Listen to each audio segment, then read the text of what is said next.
శాసనసభ పక్ష సమావేశానికి విచ్చేసినటువంటి పెద్దలు గౌరవనీయులు తెలుగుదేశం పార్టీ జాతీయ అధ్యక్షులు శ్రీ నారా చంద్రబాబు నాయుడు గారికి, జనసేన పార్టీ అధ్యక్షులు గౌరవనీయులు శ్రీ పవన్ కళ్యాణ్ గారికి, బీజేపీ రాష్ట్ర శాఖ అధ్యక్షురాలు శ్రీమతి పురంధేశ్వరి మేడం గారికి, ఈ సమావేశంలో పాల్గొన్నటువంటి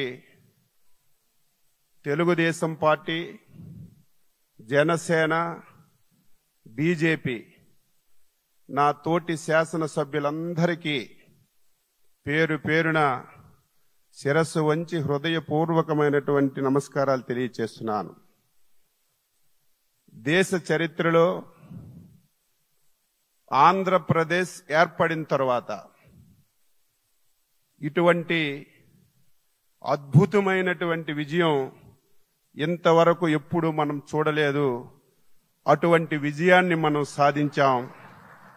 ఆ విజయానికి కారకులైనటువంటి అధ్యక్షులు చంద్రబాబు నాయుడు గారికి, ప్రధానమంత్రి మోడీ గారికి, పవన్ కళ్యాణ్ గారికి, పురంధేశ్వరి మేడం గారికి మరొకసారి హృదయపూర్వకంగా శిరస్సు వంచి నమస్కారాలు తెలియజేస్తున్నాను. అద్భుతమైన విజయం సాధించామని ఆనందం మనకున్నా సరే, మనందరిపైన గురుతరమైనటువంటి బాధ్యత కూడా ఉంది అని మనందరం కూడా ఒక్కసారి గుర్తుపెట్టుకోవాలని చెప్పి సందర్భంగా తెలియజేస్తున్నాను.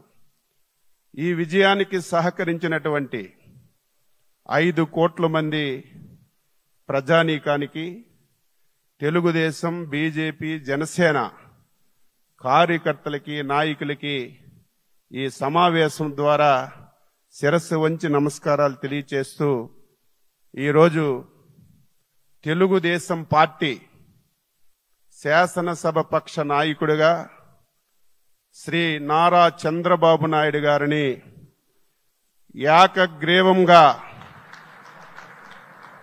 ఎన్నుకున్నట్లు ప్రకటిస్తున్నాను.